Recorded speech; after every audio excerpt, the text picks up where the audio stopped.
ल हामी चाहिँ खाना खान लाग्यौँ अब है ल हामी चाहिँ बहिनी अनि माइला ज्वाइँ अनि म चाहिँ अब खाना लाग्यौँ अब ल खाना स्टार्ट गरौँ है त ल कति धेरै मिठो बनाएको त नि भेराइटी बनाएको त नि मेरो बहिनीले फेरि ल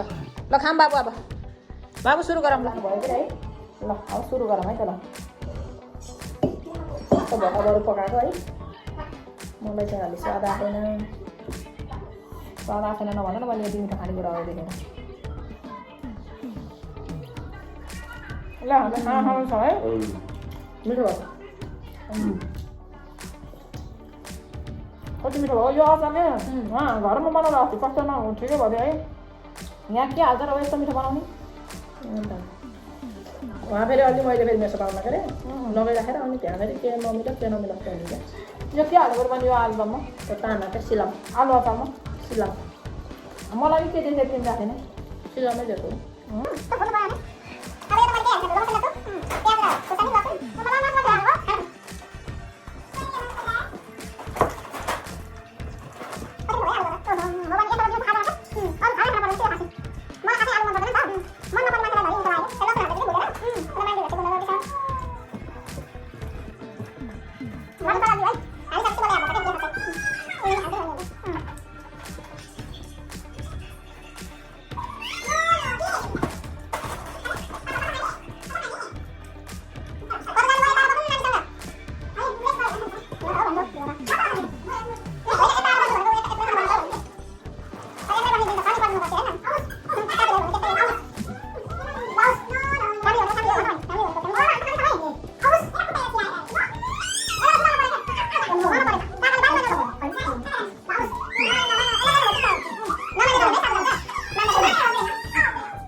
छुट्टै स्वाद आउने क्या है यस्तो सुप गर्दा पनि मिठो हुने छ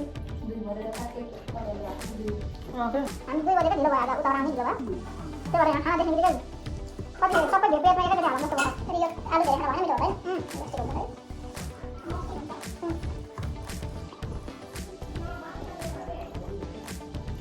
है बाहिर देखाएको छ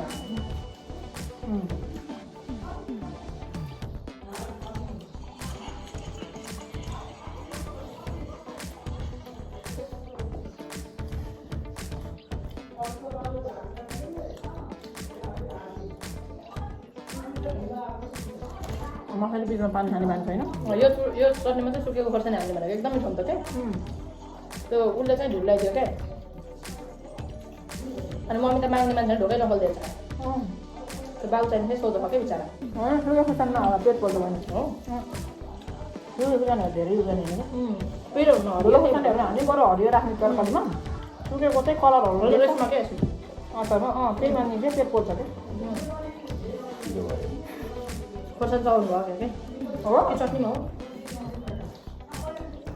तिमीले अचारको खोर्सानी चलाए जस्तो छ बाबु अचारमा खोर्सानी छ नि त यो अचारमा त म त च्याम्मै पारेको भएर त्यो तेलमा एकदम भिजेर के त्यसरी मिठो कुराहरू पिरो हुन्न त नि त्यसमा चलाएर हो बाबुले मन नै भएको पिरो खाने भएर के यस्तो हो क्या ल अब खाना खायो ए बाबा बहिनी अन्त मलाई त खाना खाएको हो हेर्नुहोस् रक्सी खाएर मान्छेलाई लाग्छ भन्ने सुनेको थिएँ तर मलाई चाहिँ खाना खाएर लाग्यो ढिलो खाना खाइयो अनि एकदम भोकाको बेलामा परेर एकदम धेरै खाइदिएको ओहो मलाई त प्रेसर लो भएर चक्कर आउला जस्तो भइसक्यो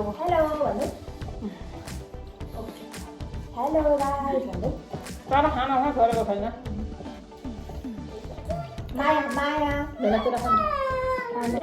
यिनीहरू चाहिँ मासु धेरै खाएर मन नभएको यिनीहरू अनलिएर गुटिन जस्तै भयो अब गएर बिचरा भाइ एकछिन पछि भ्याग लाग्छ सुतेर सलाद छोडेको मासु किने सलाद खानु त रुच्छ ल एकछिन काँदा मिठो हुन्छ कि हेर्दा नरम लाग्छ यो